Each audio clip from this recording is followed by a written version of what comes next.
What is going on? The CloverTac crew and the Ghost Squad. Welcome to the Ghost and Clover podcast. This is season 2, episode 9. This podcast is brought to you by our good friends over at European American Army. We're going to talk a little bit more about them here in a little bit. Before we bring Clover in, just a reminder out there, if you guys are new to the show, new to the podcast, we both bring topics that neither one of us know about. The third topic is going to be presented by you guys, so make sure that you're still here for the third segment.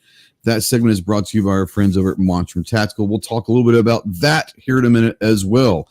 Also, we are proud members of the Self-Defense Radio Network and the Firearms Radio Network. Check out all your favorite Pro Gun, Pro 2A podcasts over at selfdefenseradio.net and firearmsradio.net. Let's bring in, before we do that, my name is Trey. For you guys that don't know that, my name is Trey with Ghost Tactical, and I'm going down with the ship tonight. I think that's what the captain usually does, is go down with a sinking ship. I feel like that's the way it's going to go tonight. So let us know what you guys thinking out there. If you're out there in the live chat, go ahead and say something. We don't know that you're out there unless you do, and be ready to bring your topics later. Let's bring in our co-host, the man, the myth, the legend, the gatekeeper of all things Texas pride. What's up, Clover? How are you? I would much prefer that the captain not hit the iceberg in the first place. Just saying. Well, sometimes even with the most amazing GPS and driving skills, some things just happen. And if I'm driving, I have a lead foot, as you well know. So sometimes it's hard to avoid big icebergs, but I'll do my best. I'll do my best tonight. This is true, man. This is true. So, how is it? It's going, man. How about you? Yeah. Summertime, man. Summertime. Busy at work. Got stuff going on there, and been a kind of a hard week or so, and all that. But yeah, you know what? We're gonna make it through, and we're gonna stay positive, right? Mm-hmm. How about you? Everything's going good with you? Yeah. No broken bones or anything? Oh man, it's a wonder today I didn't. But yeah, we get done with this. I'm gonna get a shower and get some of these bandages off and see how well things have healed up, and see if I can get by maybe without bandages. I'm gonna definitely be scratched up. Look like I got in a fight with a Wolverine or something. The animal, not the superhero. I'm gonna say, because if you get in a fight with Wolverine with the metal stuff, you probably wouldn't be here to talk. I said a Wolverine, not right. That's right. The Wolverine. So that's right. But yeah, that's probably a good thing as well. Right. All right. Well, it'd be a hell of a story, public service announcement. When you're out doing your manly chores and work and stuff, and you think, you know what, I can just do this. It'll be quick, no problem. You may want to do things the right way. I'm just saying. And sometimes I don't know what hurt worse, the block of wood, or I don't want to say my feelings. But I don't know what hurt worse. Yeah, my pride, because I had to admit that I'm the one that screwed up. Like, I should not have done that. Like, I should have. No, I hear you. I knew better, and I did it anyway. And yeah. Oh well. We preach through our podcasts and our videos that slow is smooth and smooth is fast. Right. Sometimes we don't always listen to our own. This is true. It is what it is. It is what it is. Yeah, shortcut. At least you're alive, and the wood didn't win the fight. Oh, it could have been the battle. They didn't win the war. Yeah, it could have been way, way worse. Like I told you on the phone, had that hit me in the face, man, it a broke nose, could have put out eyes. No telling what would have happened. So yeah, so it was a good thing. That's good. Well, hell, you got first topic tonight. Want to go ahead and get started? I do. Yeah. I guess we can. Yeah. Why not? Yeah. Why not? I want to talk about, how do I word this? I want to talk about,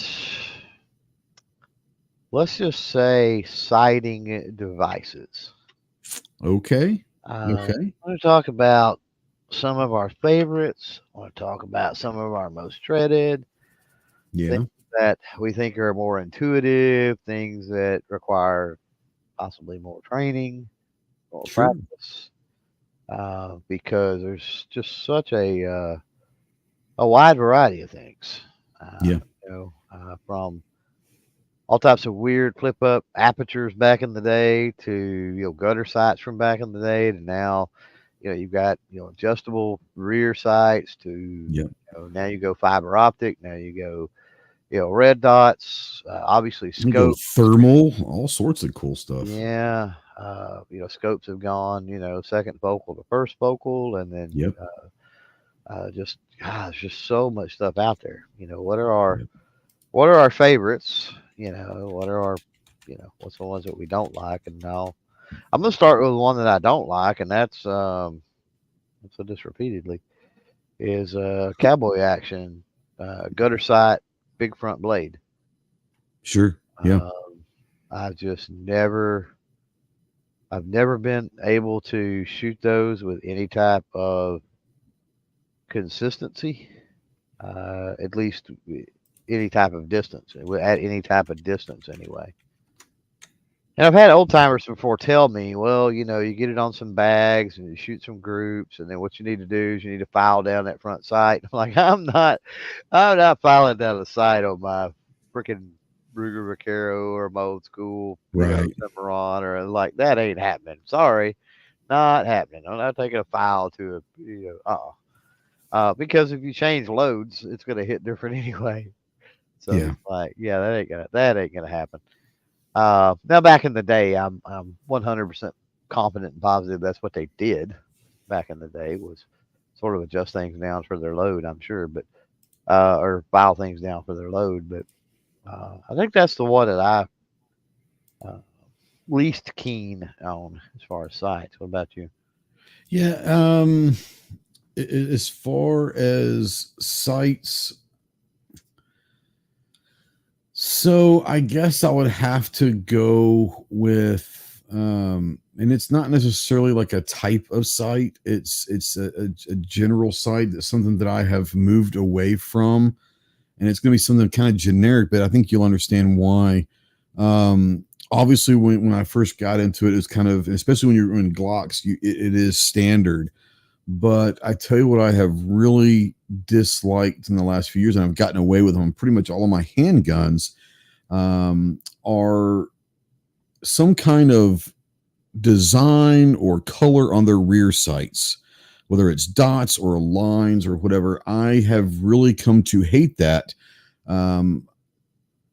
I now go blacked out rear sights as far as open sights on handguns. And the reason why is, for me, you try to do everything correct and you try to do everything the way you're taught, which is front sight focus, right? And I've come to know, for my own, I don't know, ADHD, whatever you want to call it, I don't know, anything that's disruptive on the rear sight kind of gets me away from that front sight. So I like now a blacked out rear sight with, a fiber or something bright on that front sight to make sure that I'm staying front sight focus. So I don't have a problem with really any sights necessarily. That's why I'm kind of being picky on the rear sights. I like them blacked out now because I'm just not a huge fan of having something catch my eye that I don't want to be focused on that rear sight. I don't know if that makes sense. I know it's kind of really, really, really kind of picky, but I've been the last 3 or 4 years, I've kind of really gotten into the blacked out rear sights, and it's nothing, like I said, and that might not be the answer that you're looking for, but when you said what sights do you dislike the most, that is the very first thing that popped into my mind. Uh-oh. We lose close? Yeah, Oh, I okay. was muted. Yeah. No, that would just mean that you don't like the ones you like the least, I guess, or the Yeah, I don't hate them, but I mean, traditional handgun target sights, which are target sights that would have either dots on each side of the rear side, or like the U-shaped white line around it, something like that. It has it drives me nuts. Now, obviously, I'm not going to say, well, I'm never going to, buy a gun if they have one there, because I can always change them out, or you know what, I can get a black Sharpie and take care of it as well, which I've done, or black spray paint, Yep. No, absolutely. But like when you said, which one do you dislike the least or whatever, that's the first thing that popped in my mind. So that's what I went with. Yeah. Now what about if we get into sights on rifles for you? Okay. I know you're not really, you don't really deviate outside of the modern sporting rifle type genre. Yeah. So opinions one way or another there. Yeah, well, Ed asked, do I like ghost rings? And I love a ghost ring. So that's that would be similar to AR style sights, pretty much. AR sights, MP5, kind of the ghost ring front side, if you will. So yeah, I'm a fan of those. As far as disliking, I honestly, so it's going to sound weird because I don't like, let's say an AR, right? I don't like an A2 front post unless it has a carry handle on that rifle. Oh yeah, agreed. So like if it's just a regular AR and it's got an A2 front post on there without a carry handle, I don't like that. Yeah. If it has an A2 front post, then I need to have me a carry handle attached to it. But that's really the only sight that I really don't particularly like, and it's only for specific situations. Yeah. What about you? As far as rifles, I know that obviously you have a lot of ARs and all that, but your interests exceed my interests in rifles and all that. Is there some kind of sight that you dislike on rifles? Oh, absolutely. If we're talking traditional rifles, and a lot of lever actions have these, is the buckhorn or even the semi buckhorn. Give me a dovetail or something, but a buckhorn it literally looks like the horns on a buck. So those are just, there's something about, goes back into the single action sights. There's something about those rudimentary sights. It's just something about that just drive me nuts. I have trouble working them. And that kind of surprises me to a certain extent, because you are more of a kind of a traditionalist, I will, and compare it to me at least. Yeah. Well, it doesn't mean I can't. I'm just saying, but yeah, that's more traditionalist, and I would assume that you would dislike more some of the modern stuff. Yeah. No. As a matter of fact, I tend to prefer the Ruger Blackhawk over the Ruger Vaquero. And that's part of why is you've got traditional sights on the Blackhawk. So more traditional sights, I should say. Right. So, yeah. And then when you get into like lever actions that have the buckhorn, my go-to would be to move up to something like a rear aperture, or when people say ghost ring, I hate to tell you that's a rear aperture. You could call it that cool name, but at the end of the day, it's a rear aperture sight with a front globe. It sounds cooler though, It does. And that's kind of how a lot of, me, I don't know, you weren't, but that's kind of how some of us were taught to shoot, was with that, Yeah, but there's just something about talked about it before, especially with with precision related stuff. There's really no guesswork. When you've got a circle and a circle and a circle and your target's there, you've got nothing covering your target. And with a post you're going to cover your target. And with an open rear sight, like some type of dovetail, for example, it's open at the top, so you've got no limits there, right? And if everything is enclosed all the way down that sight picture, it's pretty easy, at least my opinion, to center everything up. And again, the biggest thing is everything being open like that, you're able to actually see your target. Which I think is really cool, whether that's a hunting situation or you're legit looking at that looking at a piece of paper or a piece of steel or whatever. But So let me ask you a question on and handguns, okay? uh And primarily this comes into semi-automatic pistols, okay? yeah, But it can cross over a little bit into maybe revolvers. But most of the time we talk about this and all that. But let me ask you a question. So, um, the letter U, like the U style rear sights versus the V shaped rear sights. Do you have a preference on which one you like better? I prefer on handgun. I prefer the block or the U. The I U, don't okay, like yeah, I don't like a notch or a dovetail type yeah, okay, thing. Yeah, yeah. I'm in yeah, the same way. There are some that have kind of like that sharp angled rear sight, and I guess it's not bad, but I prefer, like you said, that kind of that more open rear. yeah.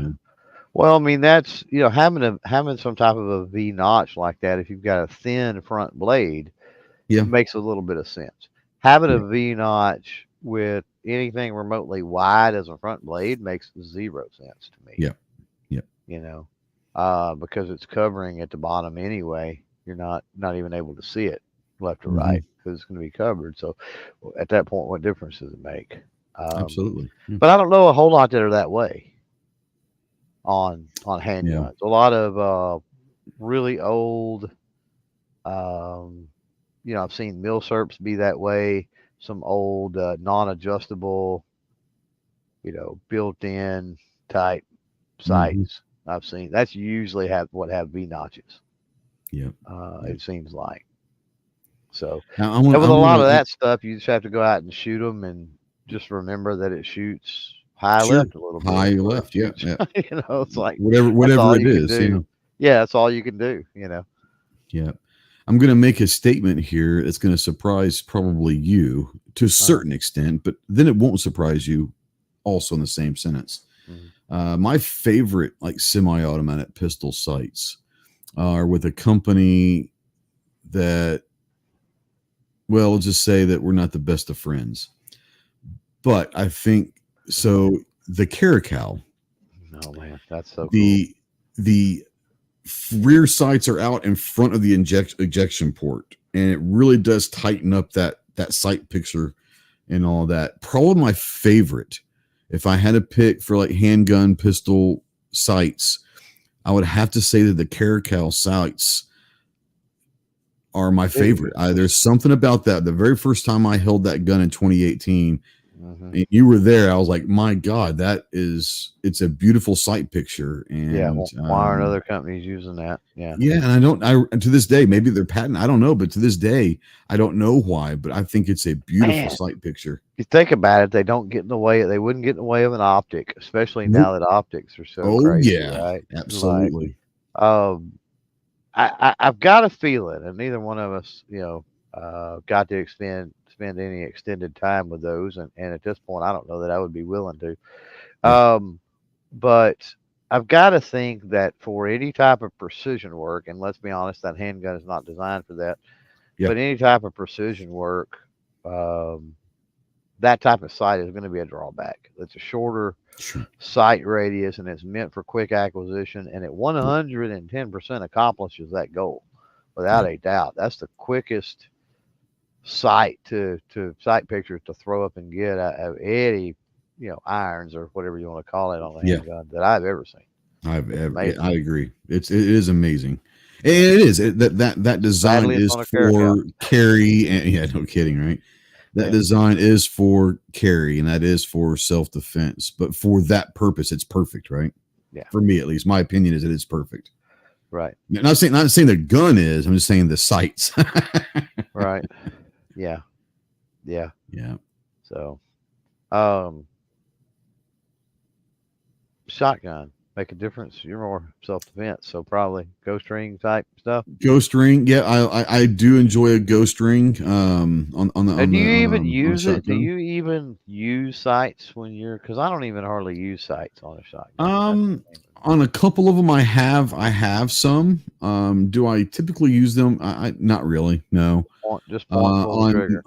most of my shotguns, I don't have anything on there. Point, pull the Um, trigger, and go. pull a trigger and go, because you know what, Shotgun. the Yeah. spread should take care of, if you can just get it close. Let's just Yeah. be honest. Yeah. Um, you know, Yeah. that spread Well, will take care of it, one of or it the reasons should. I one of the reasons I brought this up is I've got some sights ordered for shotgun from Okay. TrueGlow. Yeah. And I was like, you know what? We'll talk about sights a little bit, different type of sights Sure. and stuff. And so they stick on with double sided tape, which is really cool. They're fiber optic, and they're this long fiber optic tube, basically that you can look through or look down the barrel and you can see through it, and it lights up, obviously, because it's fiber optic. That Mm. mounts behind your original factory cider bead. And again, it's double sided tape, so it's not like you're putting screw holes in a high dollar shotgun or anything like that.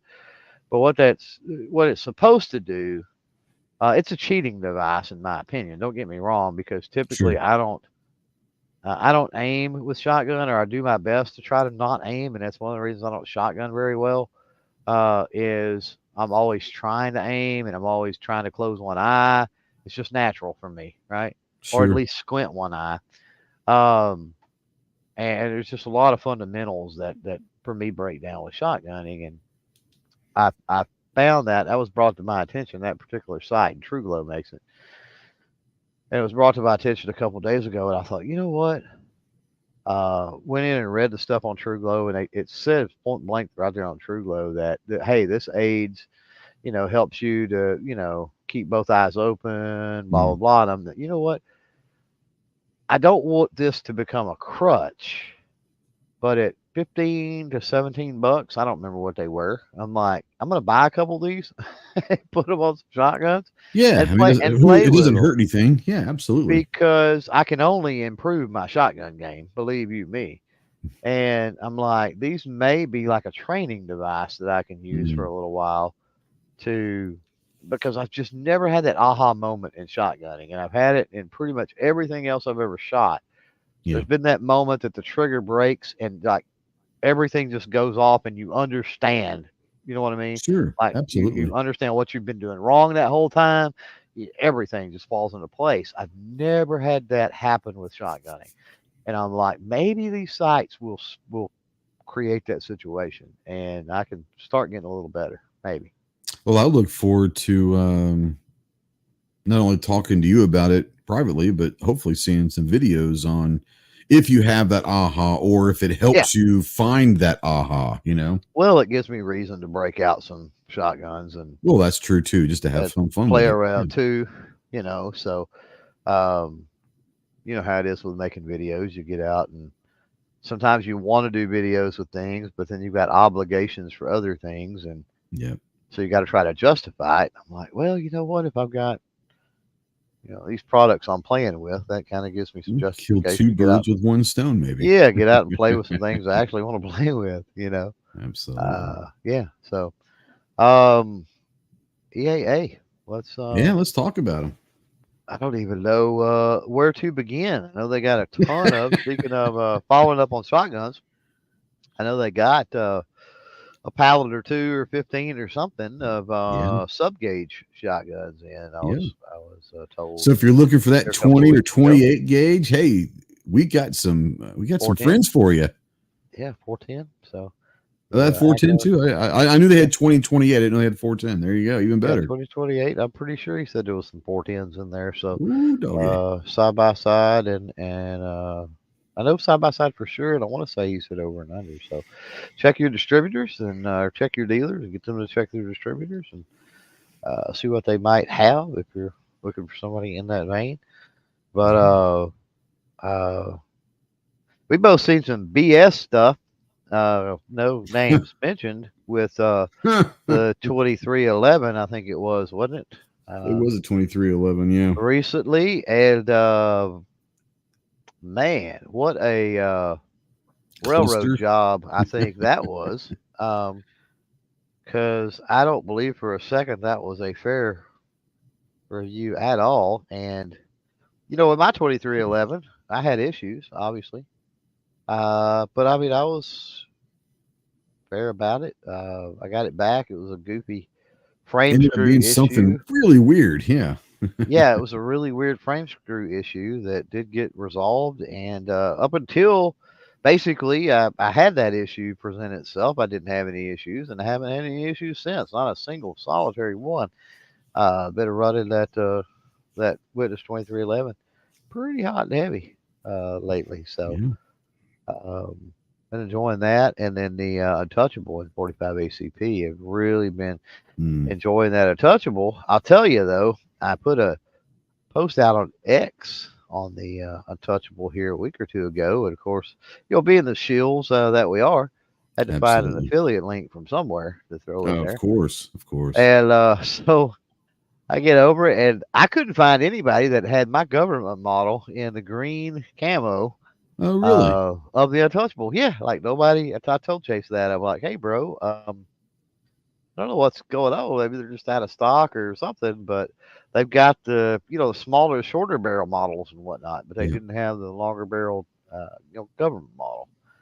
And I'm like, I don't know what's happening there, but I That's ended up putting interesting. commander version or something, up on Yeah. the link and go with it. But yeah, oh man, it's just a beautiful handgun, and um, dude, it just 45 ACP and it runs like a champ.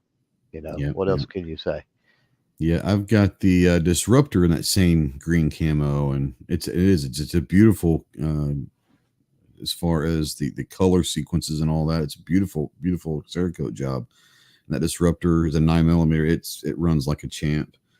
Yeah, I haven't had any issues like at all with the 2311. The only thing that has ever happened with any of my EAA, and this thing we talked about a couple weeks ago, actually, very briefly, but when I first got the 10 millimeter um, lightweight, the carry model, the 10 millimeter carry model, 1911.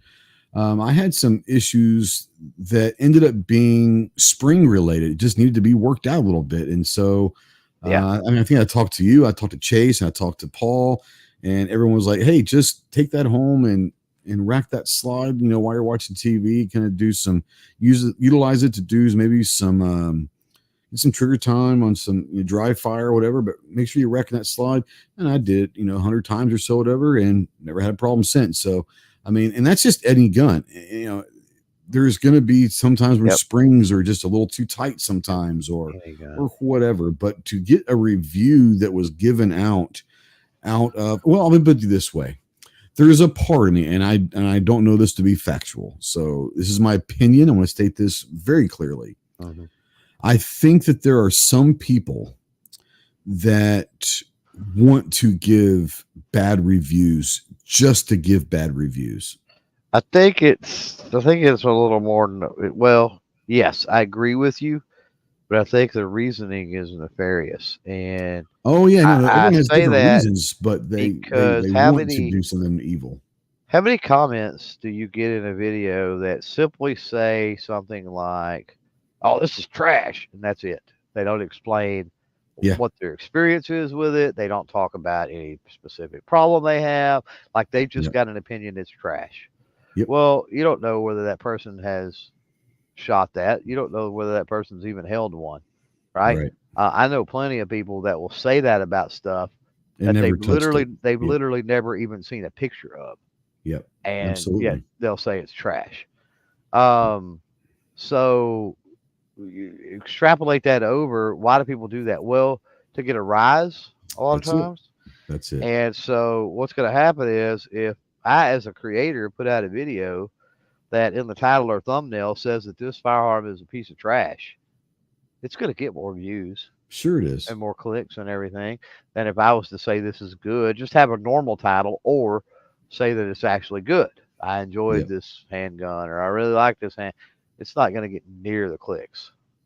So, Yeah. and it's the world we live in, man. People looking for the drama, and you know, props to the people that can play that game. I'm not Or gonna want to play I'm that not game. going to. I guess what I'm telling you is I'm not hating the player. I'm hating the game. No, I Right? understand, and there are some times when I hate the player and the game. Depends Well, on this who the is true. player in the game is. This is true.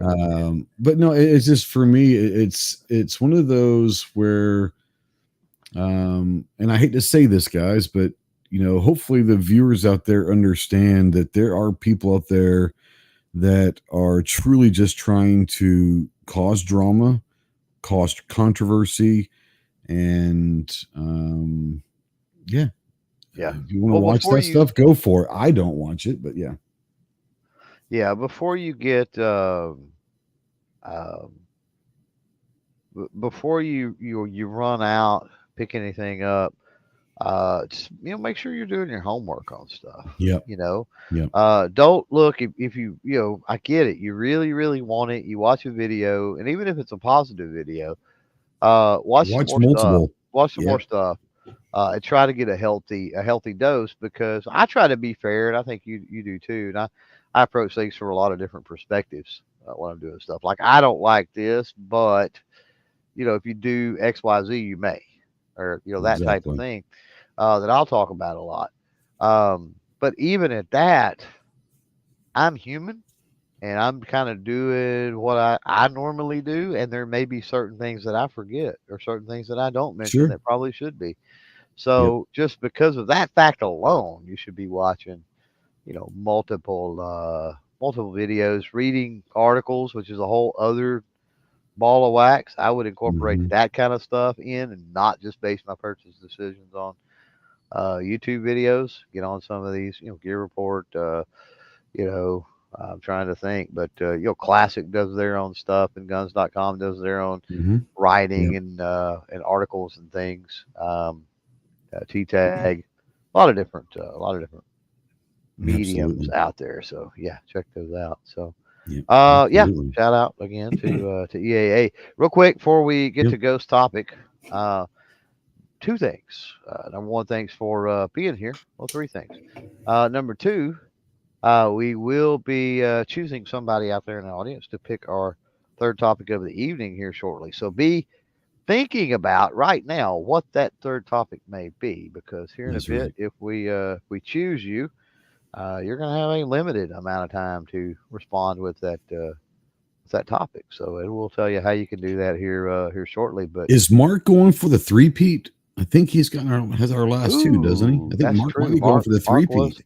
Mark was two in a row, but he's gave us some good topics too. He We'll has. see. Absolutely. We'll see. He might can three-peat. It's possible. That's right. So you're up, man. I'm up. Okay. So Mark says, I am not picking. Better not. You better not enter. That's right. So some of you may know this, and some of you don't know or care or have a clue. But if you're a baseball fan, we lost one of the the all-time Yeah, we did. greats the past week, and Willie Mays. And I think that if you would ask every baseball player and fan that was, that knew anything about Willie Mays, he'd probably be arguably, until he died, would have been named the greatest living baseball player ever, right? And now that Willie Mays is not with us anymore, I want to talk about who we think the greatest living baseball players are. And I want to do it into like position players and pitchers. So I want to talk like, hey, who do you think is the greatest living hitter / position player, and who's the greatest living pitcher alive? Obviously, the living has something to do with that. So I kind of want to talk about that, because there's been some really cool, if you follow like some of the baseball blogs and all that stuff, it's been some really cool, interesting arguments for a lot of different players out there about who's the greatest living player now. And so I want to kind of get your opinion on who you think right now is the greatest living player and who's the greatest living pitcher still.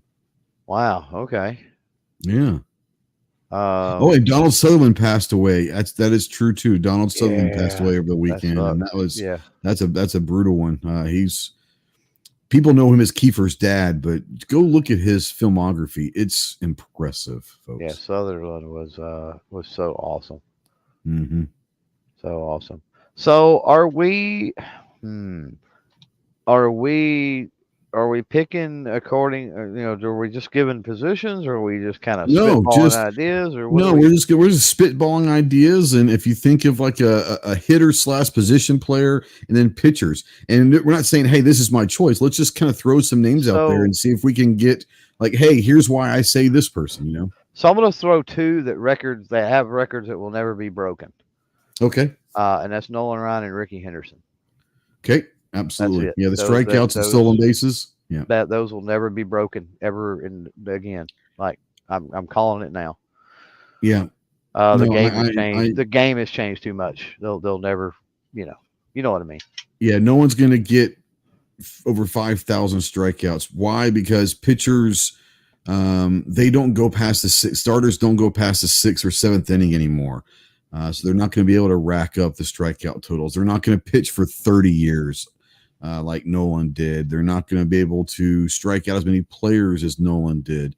As far as stolen bases, there was a time back in the 80s when there was one of three people. It was going to be Ricky Henderson, or you had Tim Raines, or you had Vince Coleman.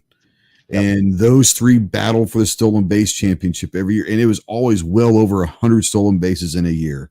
Yeah. And I think now maybe the league leader is going to get 30 or 40. If they get 50, I'd be surprised if they get 50 stolen bases in a season. Most of the time it's under 30. Yep. Mark Jackson out there says Derek Jeter should be in the conversation. Or is this pitchers only? No. We're going to have two separate ones, like pitchers and hitters / position players. I think Derek Jeter is in that discussion. I think that his numbers as far as hits, he's got 3,000 hits, but his numbers with hits / home runs / RBIs and all of that are not going to stand out to anybody. But Derek Jeter, and I hate the Yankees, but I respect the hell out of Derek Jeter. Derek Jeter was, if not in his generation at least, the most clutch, whether it's in the field or at the plate, the most clutch player in baseball for a long time. I don't think he gets this, in my opinion, but he's definitely in the conversation, Mark. For sure. Well, he was the captain, right? He was the captain. Yeah, one of very few to be named captain for the Yankees. Yeah. Yeah. Now, Rod, I'm assuming it's Rod throwing out Tony Gwynn. Yeah. Got to be living, and sadly, Tony be living. Like I said, this is greatest living players now that Willie Mays is gone, who are now the greatest living players. Now you know who I'm going to pick is I think is the greatest living player, and I think everyone that knows me knows this, and I think it's Pete Rose. I'm not saying that his hits record will never be touched, but it's going to take a while for someone to touch the all-time hits record. This is true. Yeah. But he's my hero. So, oops, As far as pitchers, I'm going to go with two different ones, and I'm going to leave a third one out, and it's going to hurt me to do it. One of them is Sandy Koufax. He's almost 90 years old, but if you know anything about pitching in the 60s, Sandy Koufax was as dominant as anyone's ever been. And since he's still living, he's got to be there, right? He's got to be on that list, or at least in the conversation. I think so, yeah. And then I go with Roger Clemens. And I know people are going to say, oh, he was in the steroid area. The guy won 7 Cy Youngs. And let's put it this way. Dude, he was in the steroid era. He might have used steroids, but guess what? He was pitching against guys that were on steroids too and still got him out. Yeah. So, well, I mean, he pitched in a game with Savannah Bananas recently. Yeah. At whatever 60-something age he is. About a month and a half ago. Straight effing fire, dude. I think he still was throwing like 86, 87. And he's holy crap. His son's playing in the major leagues now, and he's still throwing, high 80s. It's hilarious. It's great. Now, Rod's throwing out Glavin Smoltz. I don't know about Glavin Smoltz, but I would throw Maddox. That was the one. That was one that I was going to leave on pitchers that hurts me to leave off. And when Sandy, well, if I did a top 3, he'd be on there. Maddox just had some nasty stuff, man. Oh my God. He was the last true pitcher. because he was never going to hit 90. He was going to sit 86 to 88, and he was just going to pick, and pick. But he's just got some nasty throws. Let me throw a name out there for you. He's a hitter, and I'm going to throw a name out there and get your opinion on him. My opinion is this, and before I throw the name out there, I want to throw my opinion on him. He was during the steroid era. It is people widely will tell you that they believe he was on steroids. Probably was, never been proven, probably was. But I believe he was a Hall of Famer before that era, and that's Barry Bonds. Where do you stand on Barry Bonds on the upper echelon of greatest ball players ever? The whole roid thing really gets me. I think it's pretty apparent that he was. Yeah. I don't disagree. When he got to the Giants, there was definitely a physical change in him. Yeah, look at muscle mass. Just look at a lot of things. Head size. It's easy to see if you ever go to a gym. You can tell who's roided and who ain't. If you watch wrestling, you can tell who's roided and who ain't. Yeah.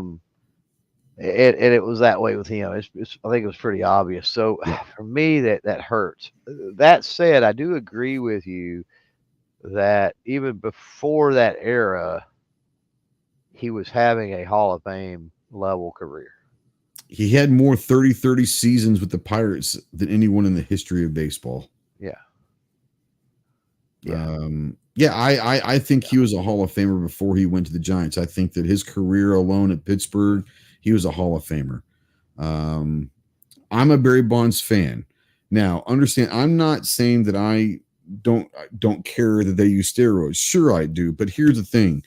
I am skeptical, as most people know this about me, about Major League Baseball because of what they did to Pete Rose. Yeah. They knew that the players were doing this. I think that they were encouraging players to use steroids because after the 94 strike, baseball hit an all-time low with fans. And what happened? 1998 with McGuire and Sosa going for the home run record brought fans back to baseball. I think that Major League Baseball knew and was, if not encouraging, was definitely okay with the steroids. So if they weren't testing and they were almost saying, hey, this can help our brand, then who are we or the sports writers of America to say that we're not going to let any of the steroid people into the Hall of Fame? I think that's a travesty because everyone in that era was doing it. Not everyone, but the stars were doing it. Whether or not you want to count their records, whatever. That's up to the people. But saying that they weren't great. Barry Bonds was a great ball player. Yes. Do steroids help with power? Yes. Do they help with longevity? Yes. Do they help with healing quicker? Yes. But the hardest thing in sports, and this is from most athletes, most sports, the hardest thing in sports is to hit a fastball, especially going at 95 to 100 miles an hour. The hardest thing to do is hit a baseball. And these guys, yes, they were on steroids and they probably got a few more home runs than they would have, but you still got to be a damn good hitter before the steroids. Yeah, great hand-eye coordination. Absolutely. Yeah. And a lot of things. The steroids don't help with that. No, they don't. They can help maybe a fly ball that barely clears the fence into the upper deck, but you still got to hit it solid. Yeah. You still got to do it the right way. But so I don't know. Go ahead. Yeah. So interesting Pete Rose thing, just to get onto that rant, follow up on that rant just for a second. Yeah. So every year, Topps releases a set of cards, which I like. I've gotten some of the more recent stuff, getting back into that a little bit, called the Archives. And it is essentially they take an old school design from whatever it might be, the 70s, 80s, who knows. Mm-hmm. And they pick a year and they do modern players in that design. And they weave in some retired players and other stuff as well into that set. But one of the really rare things they do in packs is put original cards from that year, right? Okay. So it could be let's just say it's the 78 design. and then they will randomly insert some original 1978 Topps cards in there, right? Okay, cool. Yeah. Which is really neat. Because of the situation with Pete Rose, Yeah. they do not put Pete Rose cards in those at all. They can't. And I just found that out He here a cannot few be months anything back. that's licensed or endorsed by Major Yeah, League Baseball. exactly. And I'm like, that sucks, man. Hmm. Like that sucks. What's a baseball card got to do with it? Like, come on. And most people that know my stance, if you want to keep Pete Rose out of baseball and out of the Hall of Fame as a manager, or for the rest of his career, he can never be involved with Major League Baseball as far as being a front office or a GM or coach or whatever, ownership, fine. But to tell me that the greatest hitter ever to live, that to this day has never been proven that he bet anything while team. as a player, Yeah. how you're keeping him out of the Hall of Fame as a player is beside me. Well, but And even so, he here's my bet on problem. his own team. Like, Yeah, he didn't bet exactly. against them. That's right. Now I've heard the argument, and there is an argument out there that whether I agree with it or not, I understand the argument. And the argument is did he bet on every game? And if the answer is no, because he's always said, and it has been proven that he only bet on the Reds to win. So what does it say on the games that he doesn't bet? Is he saying that even though I'm not betting it, we're probably not going to win this game? I'm not saying I agree with it, but I understand that argument. Right. But this was all done as either a manager or when he was out of baseball. But as a player, the fact that Pete Rose is out of the Hall of Fame is a travesty, and it is still a dark spot on the Major League Baseball. If he's ever inducted into the Hall of Fame and I'm alive, I will be in Cooperstown for that. I will fly up there and I will be at that ceremony. And unfortunately, what I think is going to happen is it's going to be something after he dies. Oh yeah, I think that they'll come in and put him in, and that's he'll that's be in the very next. He'll be on the very next ballot, and he'll get in. He'll get all the votes. It'll be a lock. And it's and sad. I think that's why they haven't put him in, is because if they even remotely decide to throw him on a ballot, it's a lock. It's a lock, and they'll have to bring Joe Jackson back in. Yeah, because it was proven that Joe Jackson was he might have taken the money. Yeah, but Joe Jackson led the entire World Series in 1919 in batting average and hit the only home run of the series. Right. So yeah. Mark Jackson out there. Pete Rose betting on games, banned for life. Politicians now, insider trading, $500 fine. Could not be more right about that. Right. Yeah. Crazy. Now, he also said he saw a meme once that said, screw it, let's have an all-steroid Olympics. Let's see how high a human can really jump. I'd be down for that. That could be amazing. Yeah. Let's break every world record in every sport one year, and that would just be amazing. Might as well. Might as well. I'm sorry, go ahead. No, you're fine. I was fixing to fire this up and tell everybody out there that we are about to fixing to hear draw for our third and final topic of the random viewer topic out there. What do you want them to type? Oh, the number 9. Whose number is that? That would be Ted Williams 9. Ted Williams number 9. 9 times. 9 times. 9. Yeah. So just if you're in, type the number 9 in the chat. And like we said, we're going to draw here. We're going to give you guys a couple minutes to type that number out there, and we'll talk a little bit about Monstrum Tactical while we do that. But big time reminder, if you're putting the number 9 out there and you have the opportunity and the chance to be drawn for the random topic, please have that topic ready when we call your name and put it in the chat so we don't have to wait too long. Yep. Let's talk about Monstrum Tactical, man. Monstrum, great optic company. Well, not just optics, but that's what they're known for. Yeah, I had the I talked about getting the pistol brace on the XR EP45. Yep. The other day. I don't remember when that came in, but one day this week, Tuesday, baby. Tuesday. And Tuesday. it has the Monstrum Ghost red dot on it. Yeah. Yeah, And that so is I'll not play branded for that. me. It was not something that we were collabing on. No, It's it's true. just, I don't want Yeah, I don't want people to think that that has anything to do with me. this is true. Yeah. Now, if they ever It, come out with a Clover, then obviously that eh, was with a right. branded thing here. Right. That could be cool to have those. Yeah, a Clover reticle. Oh, a Clover reticle. That could Wouldn't be. that be Yeah, man. interesting? You know what? Speaking of that, Monstrum is one of those companies, folks, that they do design a lot of unique reticles of their They own, do. which is really, really cool. So along that note, I think they'd be open to some type of a Clover designed looking reticle, and there's a couple of ways you can play around with that. So that might have to be a conversation, to be honest with you. Uh, But Lance says, "I'm out. Gotta go." but yeah, we He were says, "I talking. don't want no Clover reticle for Lance." No Apparently, Clover reticle. Yeah, I can think of a few ways that it could be beneficial. But anyway, yeah, I mean, we talked about sights earlier. We didn't get into yeah, optics and things like that necessarily. But man, what I think most people out there have of theirs with Monstrum is they have either the uh, Banshee in the LPVO or they yeah, have the Panzer in the hmm LPVO. Both of which are phenomenal. Just depends on whether you're into, first focal plane or, second focal plane will get it done.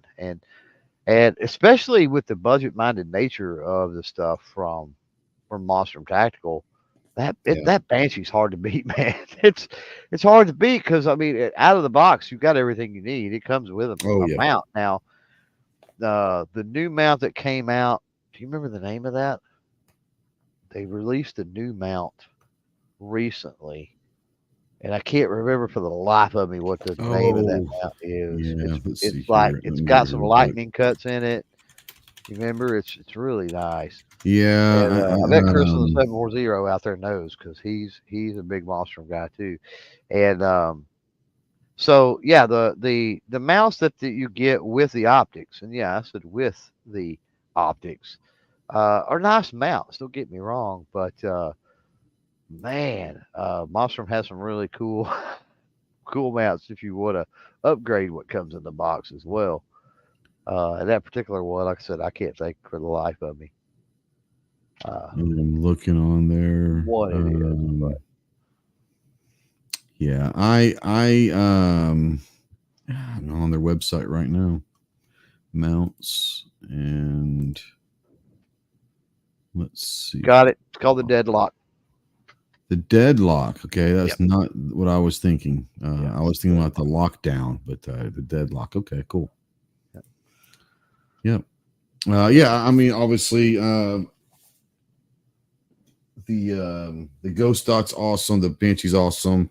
Pander's great. I've got the Cerberus. I've got all sorts of cool stuff that they've got. They've got all different kind of things that no matter what you're looking for, if you're looking for dots, LPVO, scopes, prism stuff, and there's one thing that we talked about mounts and all that, but their rings I actually use Monstrum rings with a loopholed scope on a rifle, and their rings are great. Their mounts are great.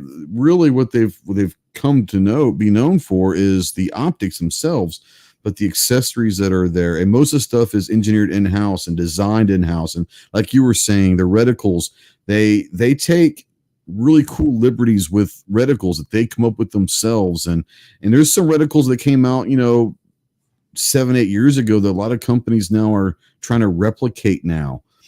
Because they've been so awesomely received, Yeah.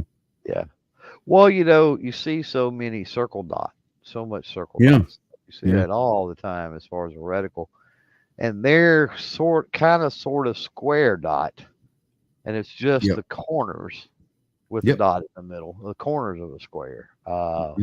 Dude, I like that so much better than a circle dot. Yeah. Because I'm a huge circle dot guy, but I really do like that reticle as well. Yeah, I mean, if you've got to hold low left or you've got to hold high right, or Oh high yeah, left, that does help. Yeah, with it a does circle, help. there's nothing there. Yeah. right? You're outside of the curvature of that circle at that point, guessing. Yeah. Whereas with Monstrum, being able to get that high, left, low, right, whatever, hold quickly, Yeah. it just works out so much better than a circle. It really does. All right, guys, we're gonna give you about 30 seconds or so before he draws. Hit the number 9 if you want to be eligible to give us our final topic of the night. It can be any topic. It can be about anything, as long as it does not get us kicked off of platforms. And we know what those kind of topics are. But we can talk food, guns, cars, tutus, candy, whatever you guys want to talk about, shoes, music, anything and everything, whatever you want. But if you're out there and you want to be chosen, we get about another 30 seconds or so. Just type the number 9, nothing else, just the number 9 in the chat, and you'll be eligible. Got like another 10 seconds, maybe. Another 10 seconds. All right. Well, that didn't take me as long to go through that spiel as I thought it would. You gave them 30 seconds, and then you talked for 30 seconds and gave them another 30 seconds. Like, what's up with that? I'm spinning the wheel. So spin the wheel, no whammies, no whammies, no whammies, no whammies. We've got a few out there, so hopefully they're still around. And G23. There's no telling where this is going. G23 got in last minute too. Hopefully G23 had his topic picked. Yeah. You can get it out there. You've got about 30-ish seconds or so. G23, we ain't waiting long, and then we will spin this animal one more time. I don't even want to know where this is going. I think he's been picked before. He has, and he actually gives great topics. We're just messing with him. Okay. Why Ghost Tactical is afraid of 40 Smith & Wesson and pink tutus in a video.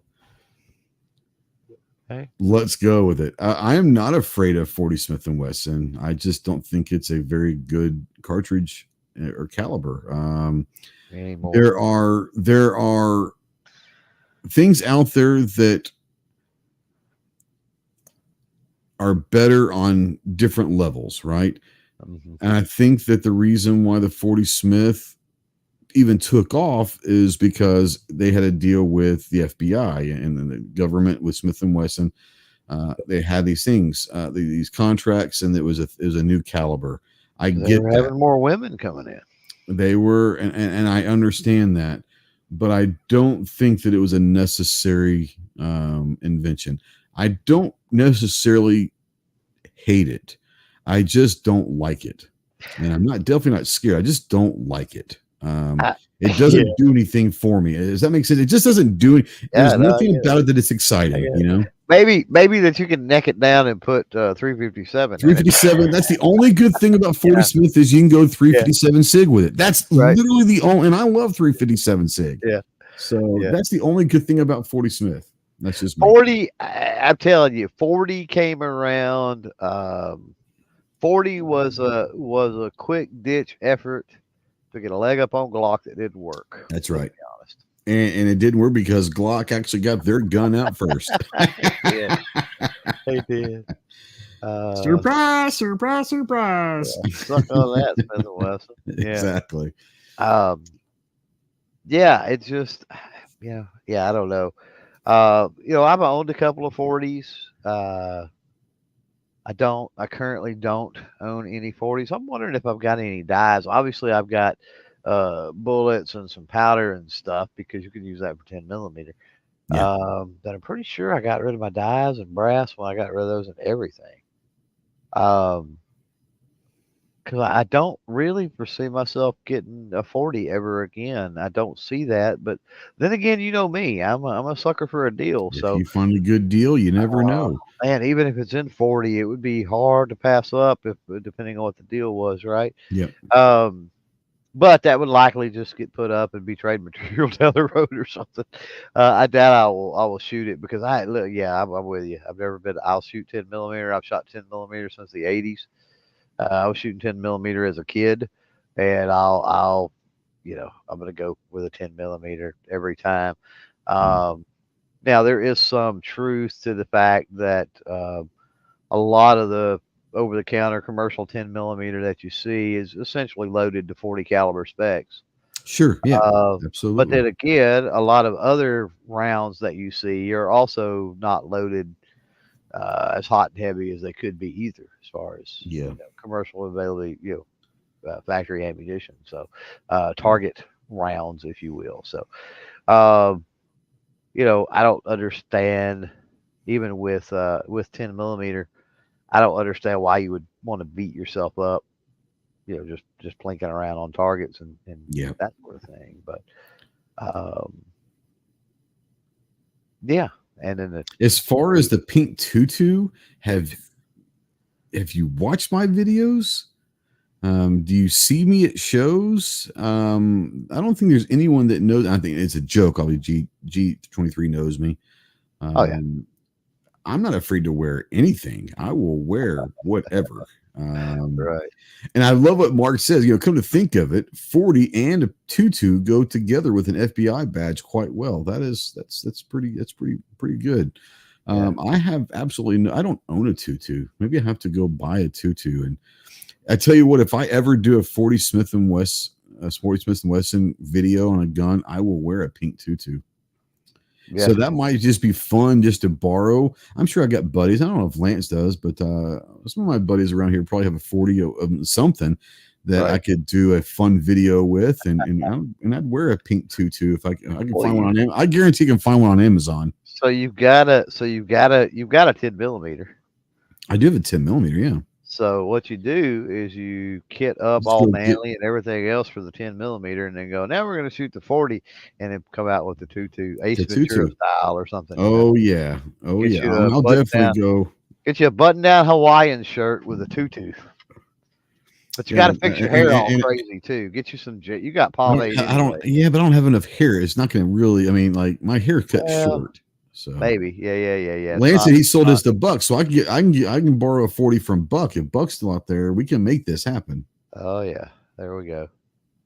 So yeah, a 40 gun, and a pink tutu, wearing some of the wild stuff that I have in my closet. I think that could be fun. Definitely going to go with like a pink cowboy hat on top of it. I think you have to do with that.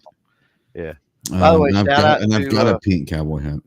Shout out to X3 for jumping in over here. I know for y'all, you guys, X3 out there is a newbie, so show him some love. He's an X3 or is it 8?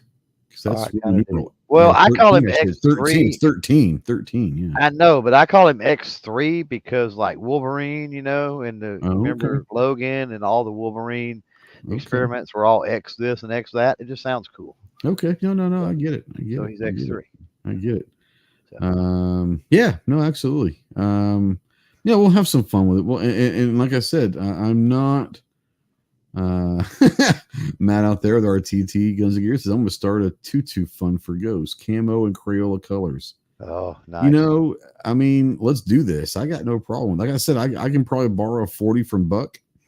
But I got absolutely no problem wearing funky stuff and quote unquote embarrassing myself on camera. So right. Absolutely.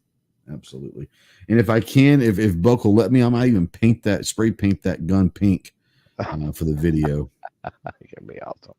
That'd be great. It would clean up pretty good with it would. That's not a problem at all. You could even do some acrylic or something on it to come off really easy. Yep, absolutely. Yeah, for sure. Yeah, it was fun. What you got going on? I know you've got a busy week coming up. Man, it's going to be on the road, having fun. We've got video dropped Friday. Was it Friday? Working on the old school Remington Apache 77. That video has done better than I thought it would. It's so specific, replacing a single part on a very, let's just say, obscure. I think they made about 54,000 of those, so they're certainly not anything I'd consider rare.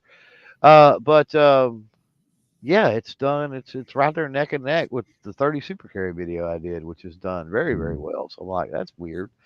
Got another video to drop tomorrow. Been playing around, as you know, with the Decibels earplugs. Yeah, my favorite ear pro. Yeah, I see why. So you like him? That will, yeah, I do. So probably drop a video talking about those and giving my complete rundown and thoughts on those anyway. Complete with Yeah. an Amazon link in the description too. Of course, of course. But Wouldn't expect anything less. right. And then Wednesday we've got to head out. We'll be headed to Iowa for GunCon for a couple days up there, hanging out, of course. And we'll see Christian the 740 and Christian up there, and probably Matt with RTT, I think, was on the list, and a few others. So go up there, have a range day, got a trade show day, and yeah, talk with some companies, do some business, man, some business. Gotta take care of some business next weekend. So hopefully we can say hi to JP for me. You're right, right. And I do plan on hopefully trying to get into a conversation with him. We'll see where it goes. Yeah, I don't know, but either way, yeah, that's what I got. What you got going on? Man, I'm just trying to get to the range. With people know this is the busy time of year for me, but I've got 3 videos that I really want and looking forward and having fun. I really want to get done. I'm going to try to get to the range maybe tomorrow or Tuesday for a little bit and get some stuff done. So you'll probably see a video drop this weekend. I don't know which one I'm going to get. Depends on how much time I have at the range, because they're all going to be different lengths. So I don't have much time. I know which one I'm going to do. If I've got plenty of time, I know which one I'm going to do. But there will be a video dropping probably Saturday. So be on the lookout for that. We've got the Armed Citizen podcast coming Tuesday night live over on our YouTube channel. So 7 Central. Come check that one out. We have the merry band of morons that will always be hanging out and talking all sorts of cool stuff. But other than that, yeah, you be safe this weekend and have fun. I know you got a range day, and then it's was that Friday's a range day? Just one day of show, yeah. Friday's a range day, and then the show, 1 day show on Saturday. Yeah. There you go. Yeah. So have a blast with that, and yeah, just enjoy seeing other people and getting to the range and up there. Next week is going to be 4th of July week, not this coming, but the week after that. So be interesting to Mark says, I do have a question. What's the next poll tomorrow? So tomorrow, the next poll tomorrow at 10 o'clock a.m. on the channel is going to have a lot to do with the kind of what we talked about tonight, the best living baseball player. Oh, nice. But I gave you like some choices in the poll. So it's going to be one of those 4 to choose from. Next week, I've got some fun ones coming next week. If you're over on Twitter or X, and you might have seen a poll put up on my Twitter, I don't know if it was yesterday or today, can't remember. I'm not going to tell you what it's about, but there might be a poll up on our X feed. That's going to be one that's going to be one of our pony polls for next week, but we're going to have some fun with it. So I'm looking forward to it. Go Plaid, Clover. Be safe in your travel. Go Plaid. Yeah. I don't think that's going to happen. Do you even own plaid? No, I've never seen you wear plaid at all of any kind. That's a reference to my quote. Oh, I didn't even see your quote. Yeah. Oh, okay. Yeah. I honestly didn't. So speaking of which, you have anything else to say before we get out of here? Prepare ship for ludicrous speed. I am a YouTube certified moron.